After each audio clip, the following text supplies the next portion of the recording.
Welcome, friends. We are so glad that you're here for our second episode under our new name, Faith in Healthcare, where we explore the issues that matter most to Christian healthcare professionals. So whether you're in healthcare, married or otherwise connected to someone who is, or you're just simply interested in how God is working through Christ followers in patient care and beyond, we're so glad you're here. We are very committed to sharing the same bold stories and faithful voices from across the world of healthcare. But this name puts front and center what this podcast has always been about, faith as an integral part of our healthcare, and what happens when faith shows up in the places that matter most. In today's culture where truth is often contested and hope can feel scarce, we believe the presence of Christ in healthcare is more vital than ever, friends.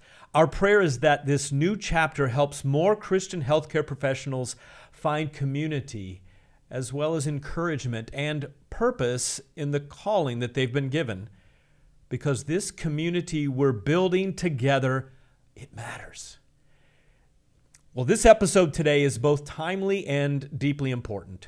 Vaccines have saved millions of lives across the globe, yet today they remain a source of confusion, fear, and even division, even in the church and among Christians in healthcare. With the U.S. facing its worst measles outbreak in over 30 years and a resurgence of whooping cough, this is a conversation that we simply cannot afford to ignore. As vaccine hesitancy rises and misinformation spreads online, many Christian families and healthcare professionals are left with honest questions and growing concerns. Well, to help us navigate these questions with both clarity and compassion, we're joined by one of the world's leading voices in vaccinology and public health, and he's Dr. Paul Offit, alongside a new guest co-host, Dr. Amy Givler, who's a longtime CMDA member, a current CMDA trustee, and a family physician who has written and spoken extensively on vaccine ethics.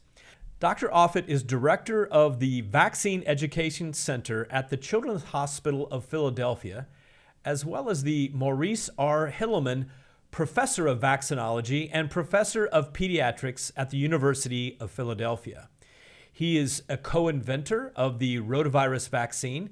His work has saved countless lives globally. Beyond the science, he's also been a leading advocate for truth, nuance, and empathy in public discourse around vaccines, especially in the wake of the COVID-19 pandemic.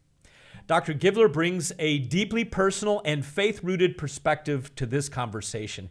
She's a family physician serving in Louisiana, a cancer survivor, and author of the book, Hope in the Face of Cancer.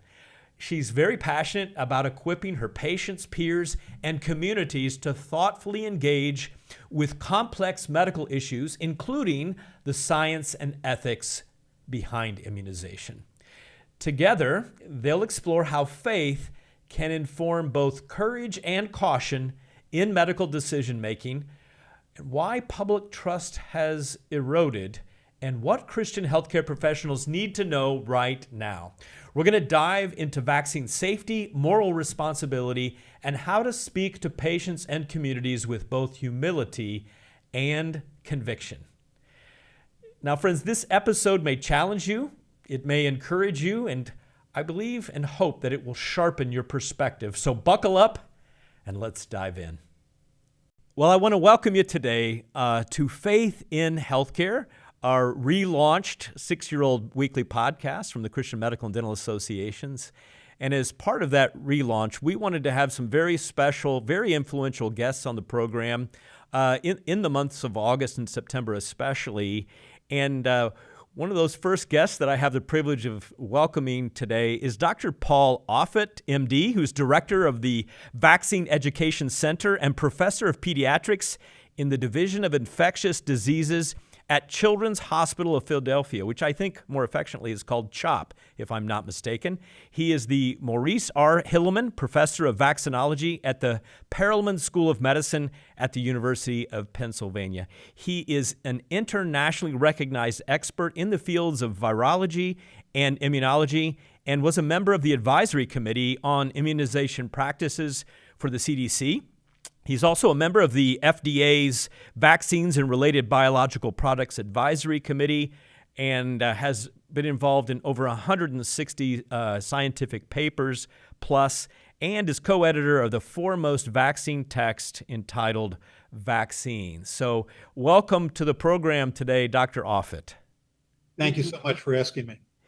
And with me as co-host today is maybe CMDA's foremost writer, author, and thinker about vaccines, and one of my board members at CMDA, Dr. Amy Givler from Louisiana, family physician. And Dr. Offit, for your benefit, when I asked Dr. Givler, who I know knows tons more about vaccines than I will ever know, who should we have on the program, your name, she didn't even hesitate. Let's have Dr. Paul Offit. So, Dr. Givler, welcome to be my co-host. Thanks. So glad to be here. All the way from the great state of Rhode Island today. So, well, again, for both of you on our relaunched Faith in Healthcare, Dr. Offit, you have actually written a book about bad faith because sometimes faith causes us to choose some things regarding vaccines that may or may not be best for our kids. You have a long list of books.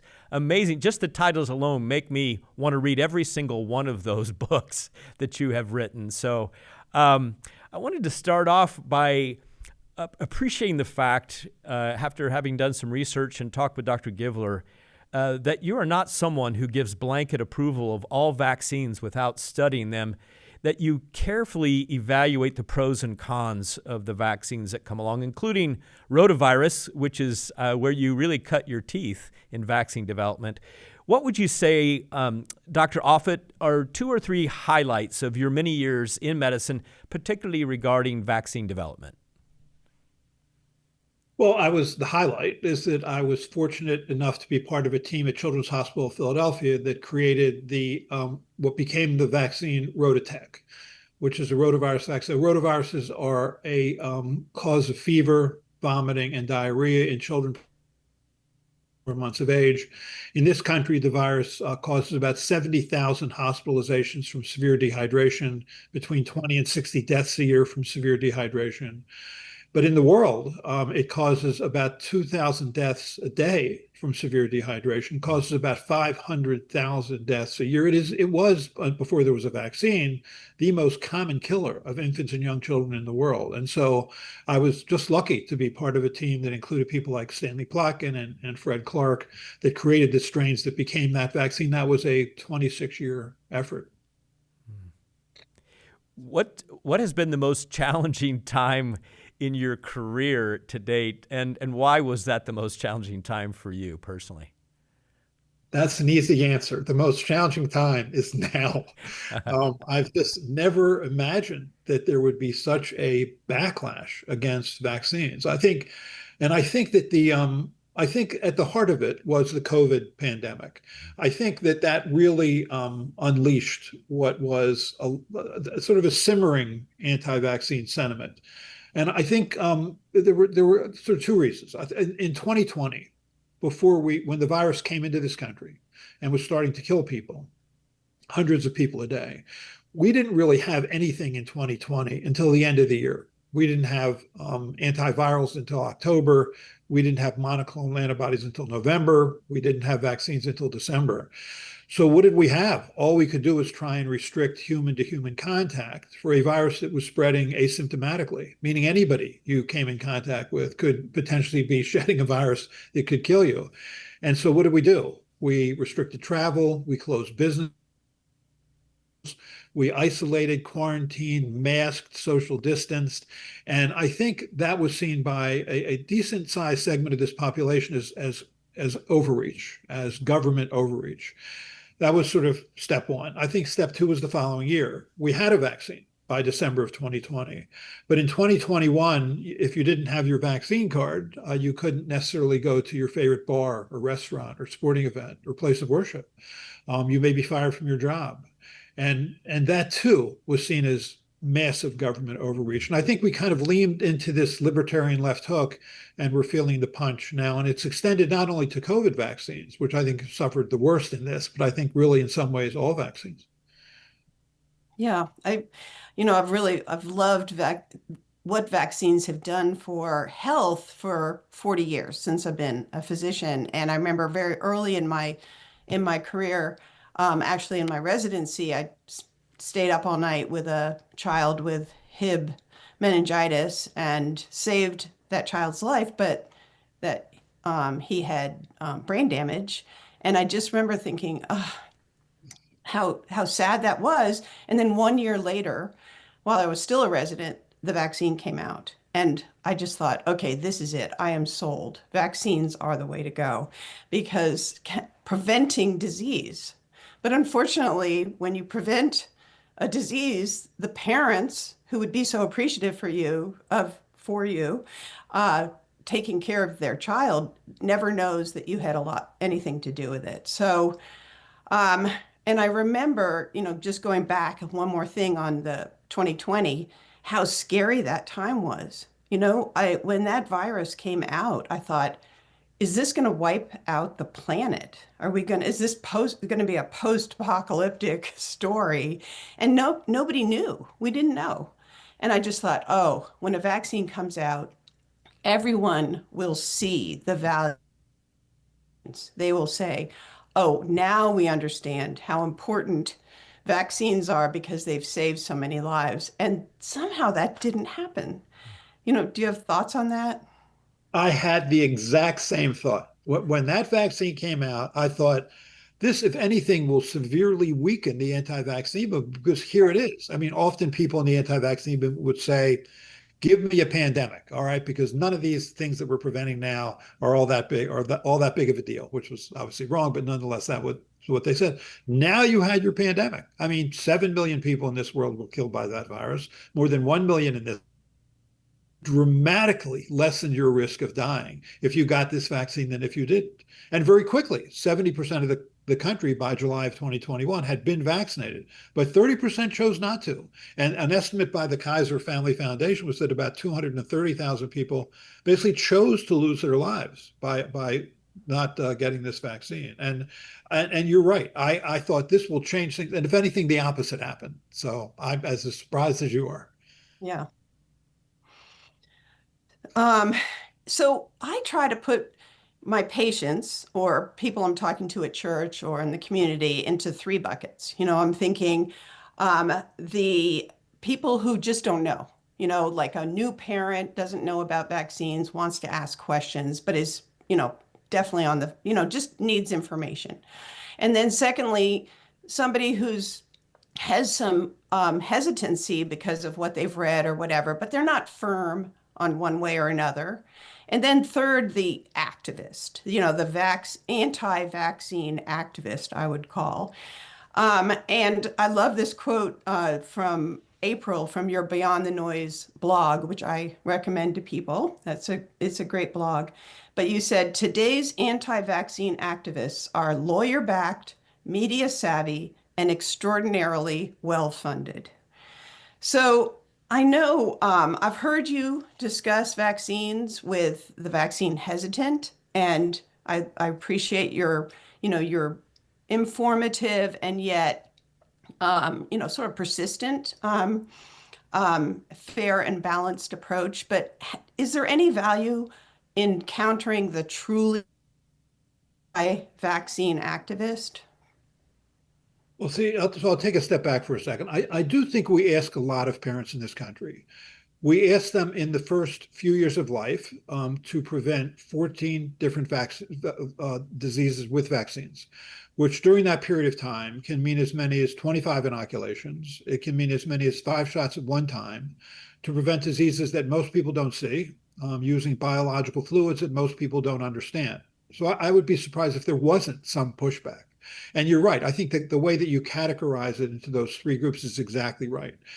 I think it's reasonable to question vaccines. I think it's reasonable to be skeptical about anything you put into your body. Ask the question: do I still need this? Do the benefits really clearly, definitively outweigh the risk? All fair questions. And that's the questions that I try and answer. But sometimes I come in contact with that third group that you mentioned, meaning the sort of anti-vaccine activists. And at their heart, it is many ways is conspiracy. They believe that there are evil forces that are acting on physicians to hide the truth, and that it's funded by the pharmaceutical industry. And in the pocket of the pharmaceutical industry is the federal government, including the CDC or the Advisory Committee for Immunization Practices or the FDA Vaccine Advisory Committee, and doctors. And so it's trying to convince somebody that they're not a conspiracy theorist is hard. I mean, there's an old joke, hopefully I'm allowed to say it on this program, but there's an old joke where a conspiracy theorist dies, goes to heaven, and he sees God, and God says, you can ask me one question and I'll give you an answer, and that's it. So the conspiracy theorist said, who killed John F. Kennedy? And God says, well, it was Lee Harvey Oswald, and he acted alone. And the conspiracy theorist shakes his head and goes, wow, I didn't realize how high this went. Yeah. So when I have patients who come in and spout a conspiracy theory, which does happen, I practice in Louisiana, even though right now I'm in Rhode Island, I practice in Louisiana, and there's unfortunately a lot of them. I try to disarm them with humor and say, well, I know you're not thinking about, you're not a conspiracy theorist. And so then they smile, but it just try to have them look at what they're believing a little more carefully. It's hard. And so I try the best I can, but it becomes very clear very early sometimes that it's just not worth the continued discussion. And I'll say that. I'll say, is there anything I could possibly say to you that would sort of change your point of view or modify your point of view? And if the answer is no, then why are we still talking? Well, Dr. Offit, we have close to 1,000 of our members, constituents who serve around the globe. Medical missionaries flock to CMDA. I'm one of them, former missionary in the country of Kenya, and just saw the benefit of the Kenya government-initiated program from 1980 called KEPI.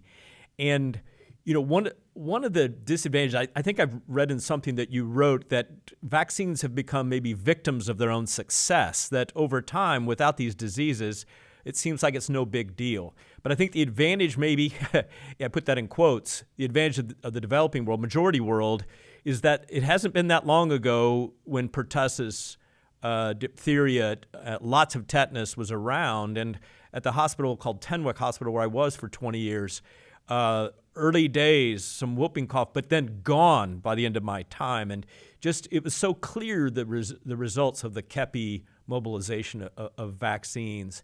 I'm also on an international board for the 107 nations that belong to associations like ours at CMDA US. And when I go to board meetings, especially during COVID and immediately after the pandemic, the shaking of the head and not understanding of the other leaders from around the world of we Americans and our vaccine hesitancy, pushback that we've been talking about. What has been your experience?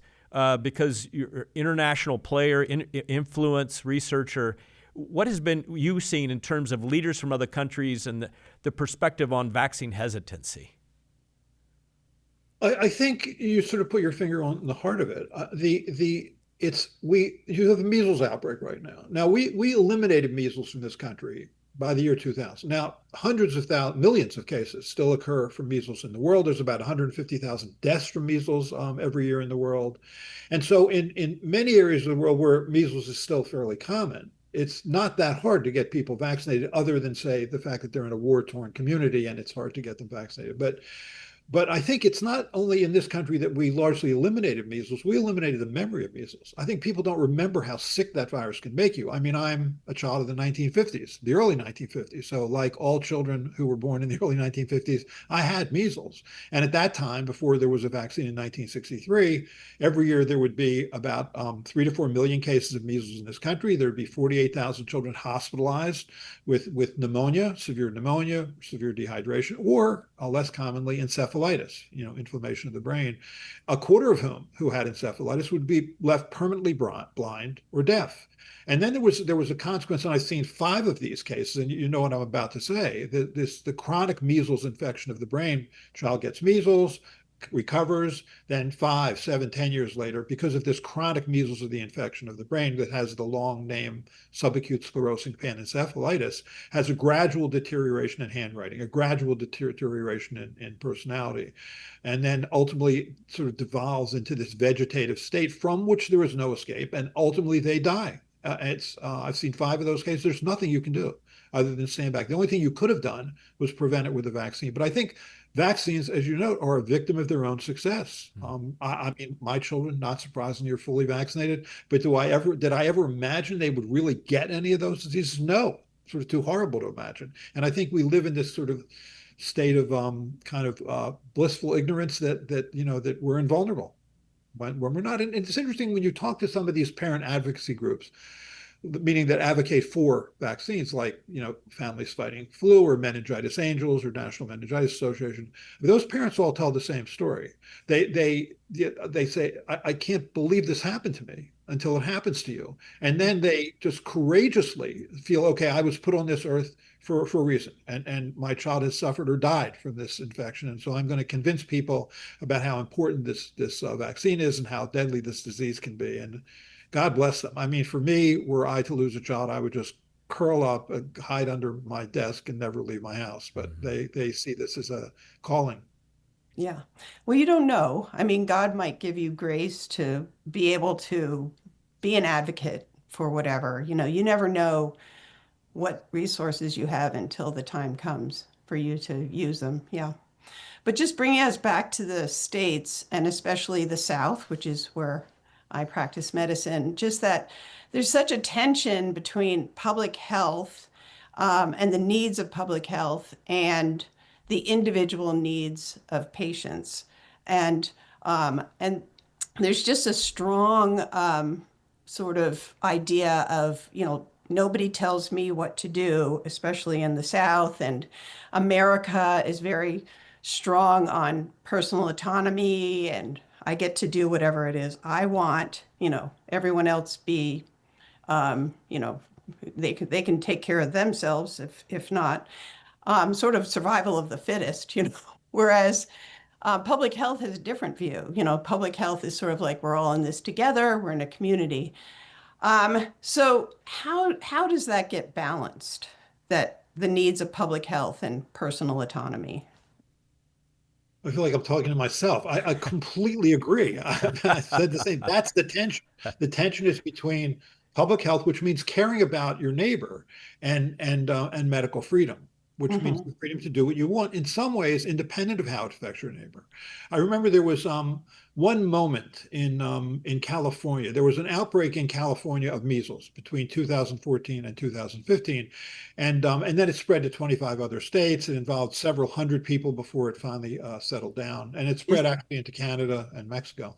Disneyland, right? Wasn't that the Disneyland? That's right. It was the Disneyland community, and so it was really a sort of a left-leaning liberal, community that was the center of that outbreak. And that was it. Freedom to do what I want to do. It's my governments. And so Richard Pan, who was a state senator in California at the time, introduced something called Senate Bill 277, which would eliminate the philosophical exemption to vaccination in a state that didn't have a religious exemption to vaccination. Therefore, were he successful, and he was, you would only have medical exemptions in that state, period. And so the anti-vaccine movement was up in arms, and they were there at every meeting where this was open to the public and decrying that decision. There was this on YouTube, actually. His name was Rhett Krawitt, Krawitt, and he would go to those meetings occasionally. He was little, so they would have to put him on a stool so he could reach the microphone. And he said, my name is Rhett Krawitt. I have leukemia. I can't be vaccinated. I depend on you to protect me. Don't I count? See, to me, he was the voice of society.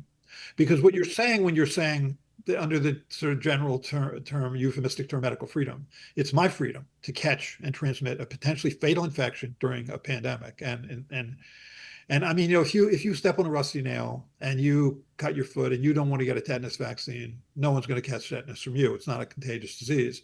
But measles and many of these are. I mean, is that your right to expose the person you get onto a bus with or you get on an elevator with, knowing that some of them may not be able to be vaccinated? And I think it's a certain selfishness that somehow is championed.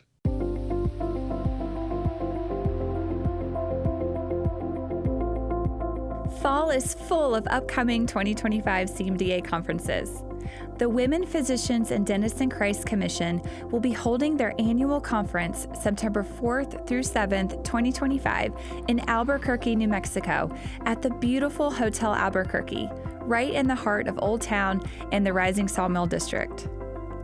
This conference is one of the very best ways to experience the belonging, support, and equipping that is at the heart of the WPDC ministry. CME is available, and we invite you to explore all the conference details and register today at wpdc.cmda.org. The 2025 Midwest Fall Conference is happening September 26th through 28th at the Maranatha Retreat Center on the shores of Lake Michigan. This gathering features speakers like Dr. Farr Curlin, Dr. Stephen Coe, and a special panel with Dr. Carl Truman. You can earn up to 6 CME credits, and there's a full children's program for kids 12 and under, making it a wonderful weekend for individuals or the whole family. Join us for the 2025 Northeast Regional Retreat, October 24th through 26th at Sandy Cove Ministries in Northeast Maryland. This year's theme is Faith Embodied, led by Dr. Stephen Coe, a pediatrician and preventative medicine physician at Mass General Brigham in Boston. Continuing education credit is available. First-time attendees can also find an additional discount code on the event page. Learn more about all of these events and register at cmda.org/events. Well, Dr. Offit, as I mentioned, our new name for our podcast is Faith in Healthcare. And clearly, our constituents, CMDA, our leadership, all of our board, our House of Representatives are interested in having good faith in good health care. And we have plenty of instruction from our Lord Jesus Christ, as well as the Apostle Paul. Apostle Paul wrote, "Nobody should look out after his own interests, but the interests of others." And of course, Jesus, the golden rule, do unto others as you would have them do unto you. And so good faith should be thinking of others, as we've alluded to earlier. I'm not sure that the public looks at necessarily the church and Christians in general right now in America and says that that's what the Christian faith is about. What has been your experience in terms of a public view of faith, in particular the Christian faith, when it comes to vaccines and public health issues that looking out for the interests of others? I think in some ways all religions teach you to care about your family, care about your children, care about your neighbor. I mean, to me, and I'm not in any sense like a religious scholar, certainly true, but I mean the sort of the 3 most important words in the Bible were love the stranger. And I think that's true. And in some ways, it's hard for me to watch some of the things that are going on now where people in the name of religion do exactly the opposite of that. It's been a little hard, but I think that that the at the heart of all this is caring about those around you, and it's gotten and I think things have changed. I do. I think 50 years. There's a film called The Polio Crusade by Sarah Colt Productions out of Boston, Harvard. But if it's a movie that has a lot of voices from the polio era. And when you hear those people talking, it's very different than what you hear today. You think my polio was bad. You're just seeing what happened to Joe over here. And maybe it's because we were just coming off the shared national tragedy of World War II, or we saw polio for what it was, which was a shared national tragedy that we contributed our dimes to in the March of Dimes and created a vaccine. But it's different today. I just think there was a moment with 9/11 where we all hugged each other and saw ourselves as part of a shared tragedy. But I feel we've devolved into this divisiveness where you're just this tribalism that does not serve society well. Also, I was hoping that to have you weigh in on the idea of what happened. We've talked a little bit about that, but also there was sort of coming from the CDC and from medical authorities was coming. The tone of it was, we know all about this virus, and we are about to tell you exactly how to protect yourself from it. And if you get these 2 vaccines, for whatever, if you get these 2 shots, you're protected forever, which of course was,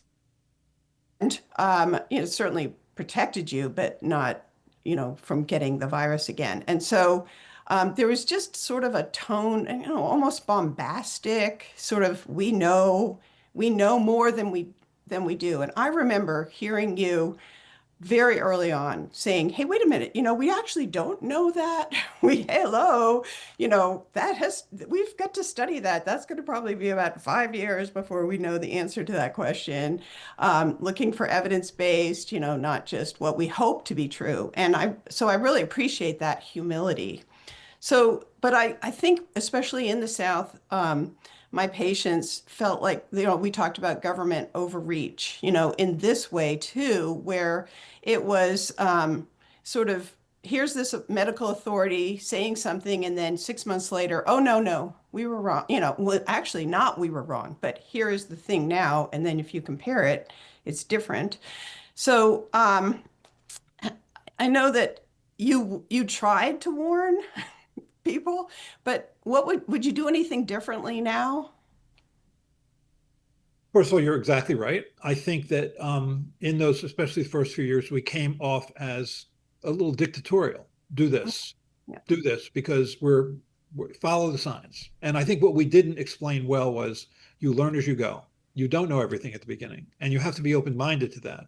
I think that, for example, when this was like in February 2022, there was a meeting between myself and 3 other sort of virology, immunology types, and then Dr. Fauci, Dr. Collins, who was the head of NIH, Dr. Walensky, who was the head of CDC, and Vivek Murthy, who was the Surgeon General. And at issue was, should natural infection count as a vaccine? Question was yes. I mean, in many ways you could argue when you're naturally infected, you'll make an immune response to all 4 viral proteins. When you're vaccinated, you'll make an immune response to one of the viral proteins. There was every reason to believe that natural infection would prevent the at least severe disease associated with re-exposure.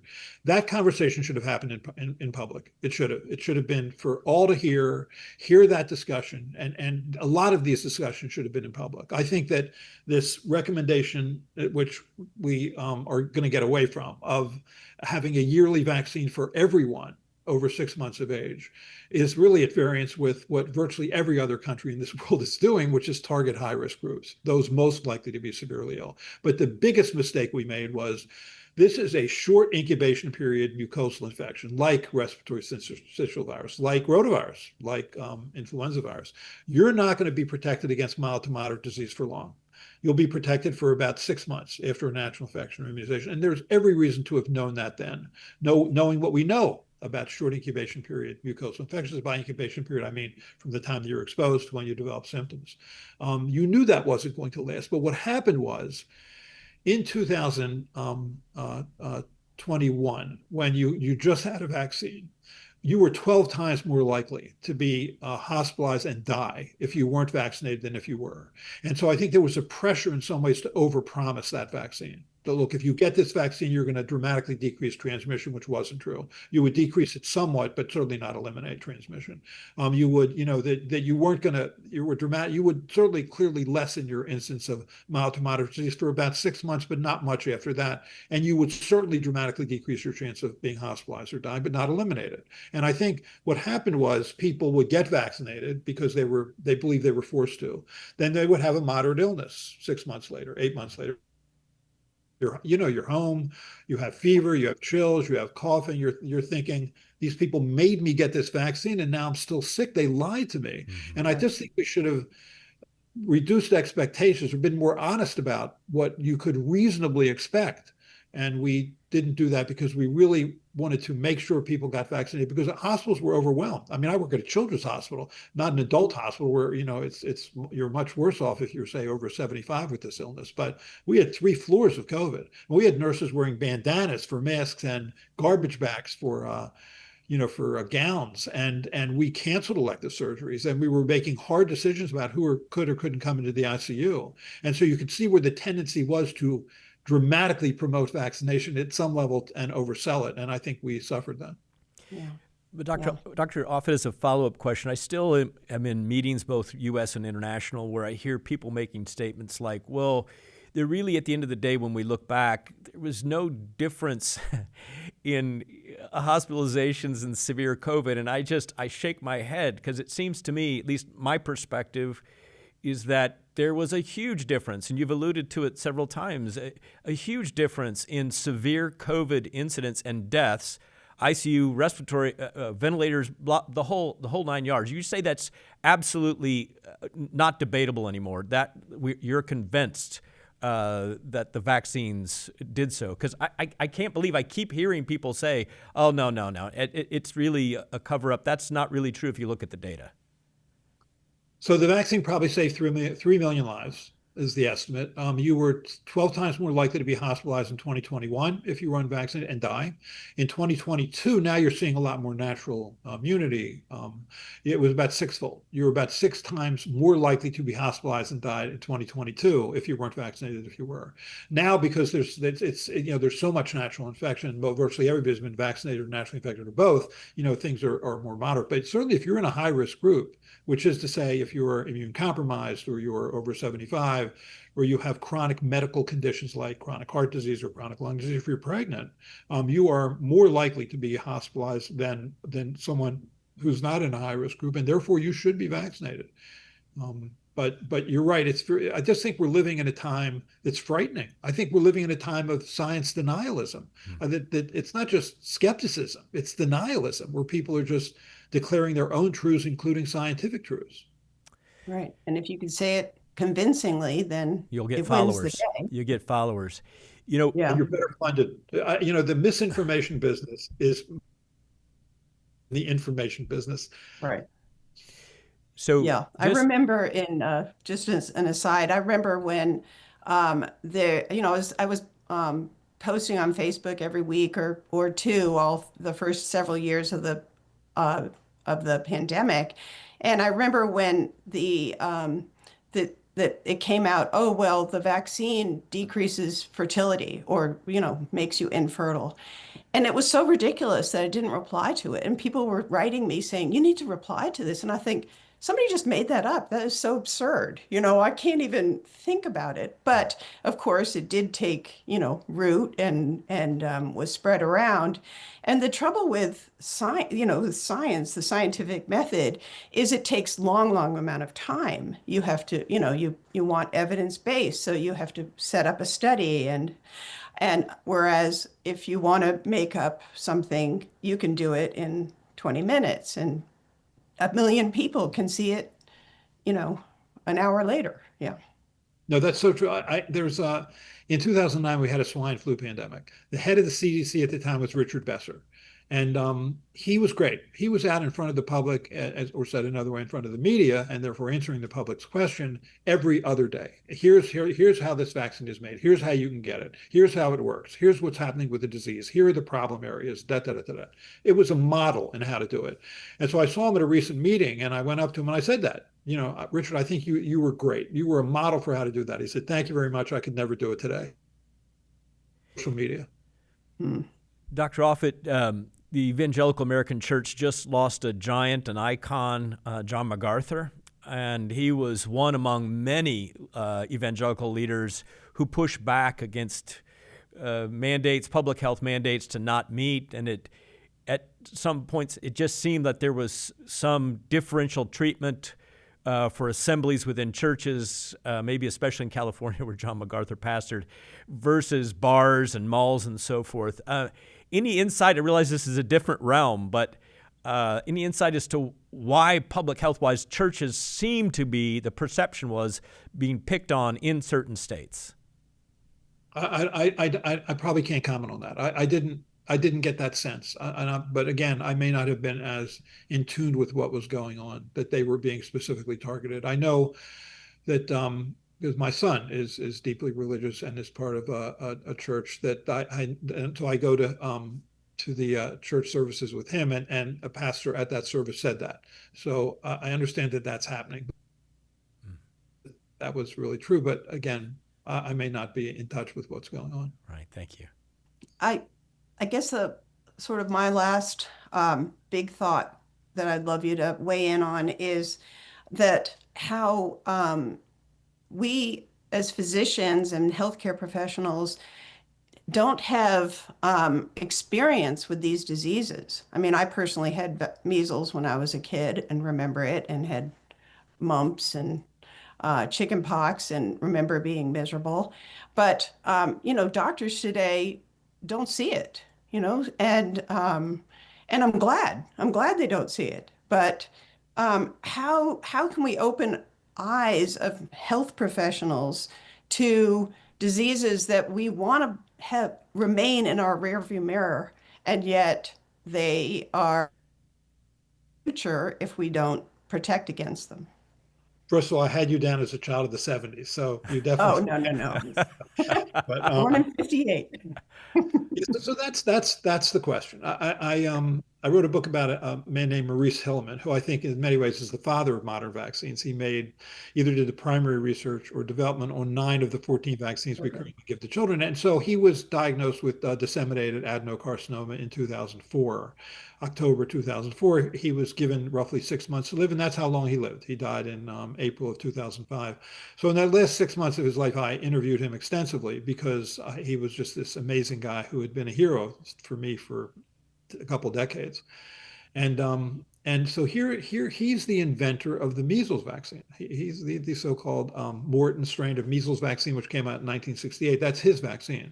So now it's 2004, right? Because of that Andrew Wakefield paper that was published in 1998, falsely claiming that the measles, mumps, rubella vaccine caused autism, you were starting to see a fraying of immunization rates.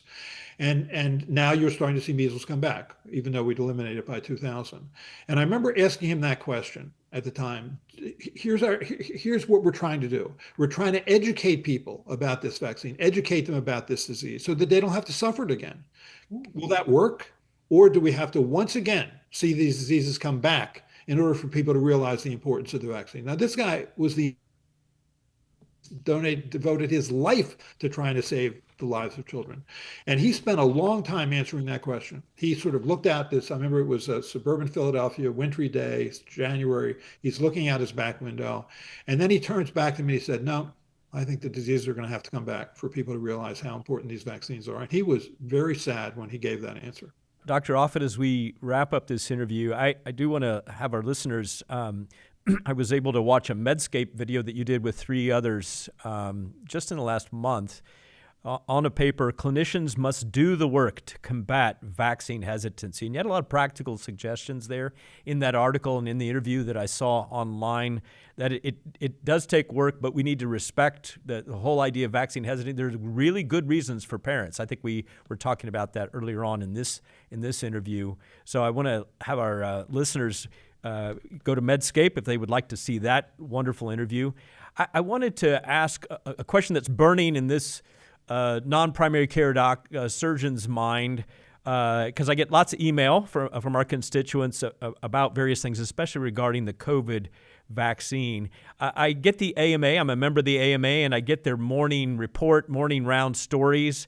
And one that was just 3 weeks ago, updated COVID-19 vaccines are effective against new coronavirus strains. So I just wanted to get it from the top, from a reliable source, Paul Offit. Where do things stand? What are your recommendations? What do you think is the best science right now for COVID vaccines? Who should get it and when, if you wouldn't mind sharing that?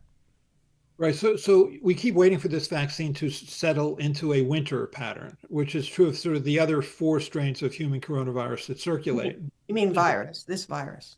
Yeah, You said yeah, vaccine. yeah, I'm sorry. So we keep waiting for this SARS-CoV-2 to settle into a winter pattern, as is true of the other sort of four strains of human coronavirus that have been circulating for, in some cases, 2 centuries. Um, and it really hasn't. I mean, it's still, it's still, I think, tends to come up more in the winter, but still it can circulate for the most part year round. I still think the best time to get it is like, October, November, before the winter season. And I think those who should get it are those we listed previously in this podcast. The highest risk groups are the ones who should get it. And it's not, the virus continues to drift. We went from Alpha to Delta to Omicron, although we're still in the Omicron era. We've never gone past the Omicron era. I keep waiting for a newspaper article to say, like, where is pi? But it's just, we're still in the Omicron era. And and I do think whenever we talk about it, even at our FDA vaccine advisory committee, we're always talking about antibodies that bind to that part of the virus spike protein, the so-called receptor binding domain that attaches to cells. And that's where the virus sort of drifts. But that's not the only part of your immune system that protects you. The other part of your immune system that protects you are T cells, especially cytotoxic T cells, which recognize more conserved regions that are shared even all the way back ancestral strain. So you're still largely prevented from serious disease, even if we don't get the vaccine strain exactly right, because it's always moving. So you pick a strain like in June, 3-month production cycle comes out in September, and then by the end of like the year, November, December, it's already to some extent mutated to some extent away from that, but you're still relatively protected against severe disease, which is what you care about. You're just trying to stay out of the hospital, stay out of the intensive care unit, and stay out of the morgue. There was for influenza had a great program as to promote that vaccine called wild to mild, right? Take this wild type virus and make it more mild. That's a more reasonable expectation for what you want here. There's an immunologist at Harvard named Dan Baruch who says, and I think he's exactly right, that cytotoxic T cells are the unsung hero of this pandemic. I think that's true. But we don't we often focus on, should we use JN1 or LP 8.1? I mean, are we missing? You don't miss by much, is my point. I've learned a lot through this, which I really appreciate. Especially I've been sort of pushing vaccines and not really counting people's natural infection, but I think I'm going to be doing that more, and which I think will be a kindness to my patients. I appreciate that, and I'm going to watch the different shows that you mentioned too. And Dr. Offit, at CMDA, we were gently, while we were writing letters to HHS, to the government, not to mandate the population, everybody, not to have government mandates that everyone has to get vaccinated. On the other hand, we were promoting, encouraging people to get vaccinated. But when it came to children, myself and my vice president of public policy and bioethics, we just had a real hesitation in children. So, I mean, I'm looking at two doctors who take care of kids right now. Are there kids who should be vaccinated at this point in time for COVID? First of all, I think the virus is continuing to circulate.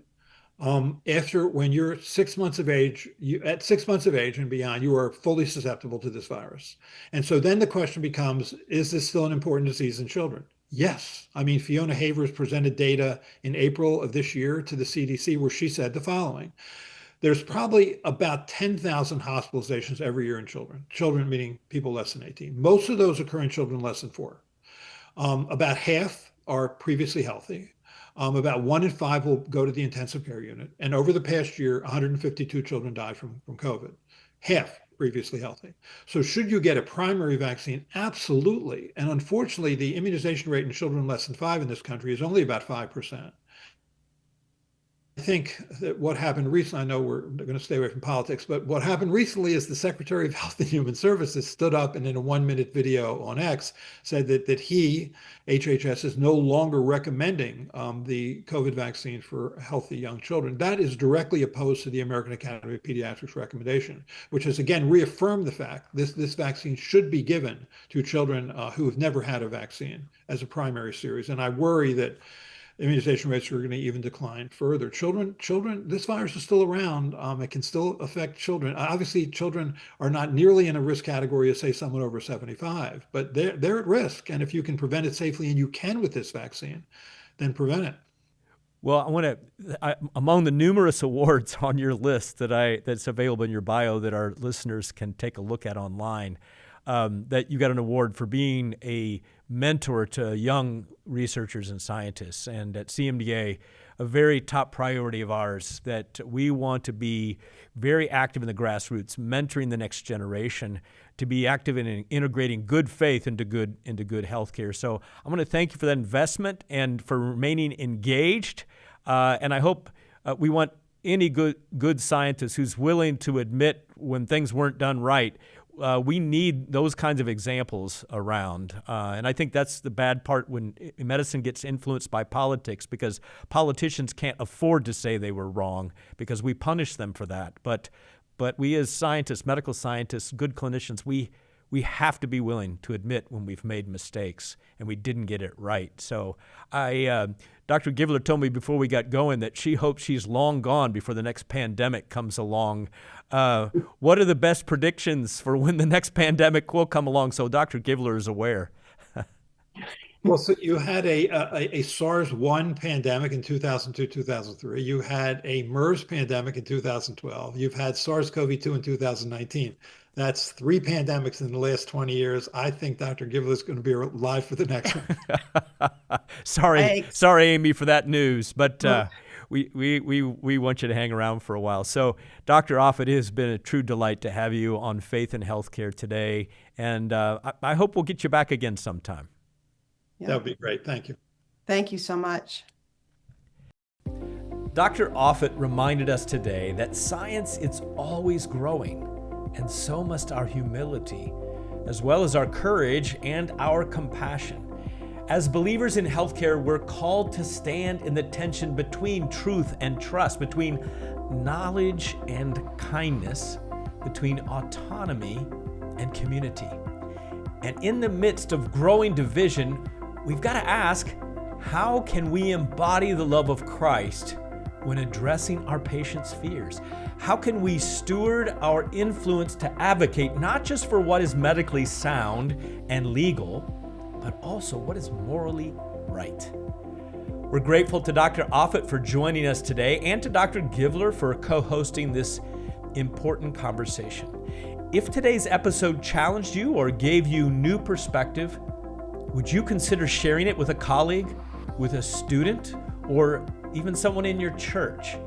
It's one of the simplest ways to help us grow this podcast and reach more Christian healthcare professionals who are looking for encouragement and clarity in a complex world. To learn more about Dr. Offit and Dr. Givler's work, just view our show notes today. And to learn more about the wide range of resources we offer at CMDA to support you in your calling. One of those resources that is ready to reboot is the CMDA Point blog. If you followed the Point blog in the past, you know that it has been a space for thoughtful, faith-driven reflections on medicine and meaning. Well, now we're excited to point out to you in the next chapter that the Point of Medicine is a new forum where the conversation continues and will go even deeper. The Point of Medicine is taking the place of the Point blog, expanding from a traditional blog post to a vibrant forum for discussion among Christian healthcare professionals. It's a place to engage with others who see medicine not just as a profession, but as a calling, one that honors God and wrestles with real questions while seeking truth with humility and purpose. So beginning August 19th, you'll find the first such article, which just happens to be written by my co-host today, Dr. Amy Givler. And it's a follow-up to today's conversation on vaccine science with Dr. Paul Offit. You can just go to cmda.org/point to catch up with new articles for discussion weekly. Well, next week on Faith in Healthcare, I'll be joined by Dr. Nigel Cameron. He's a theologian, bioethicist, and author of Dr. Coop, the many lives of the Surgeon General. Together, we're going to explore the remarkable life and legacy of Dr. C. Everett, also known as Chick Coop. From revolutionizing pediatric surgery to confronting national crises like AIDS, tobacco, and abortion with courage and conviction.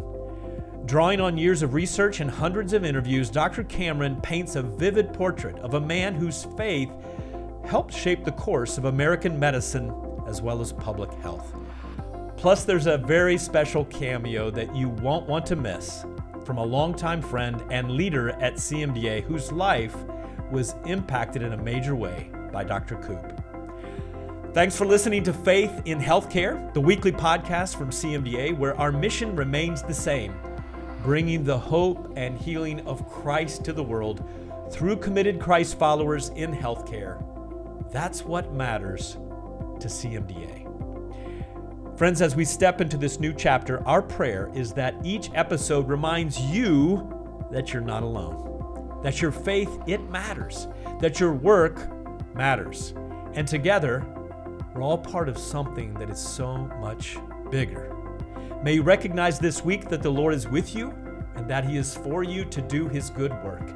Thanks for listening, and we'll see you next time, Lord willing, on Faith in Healthcare.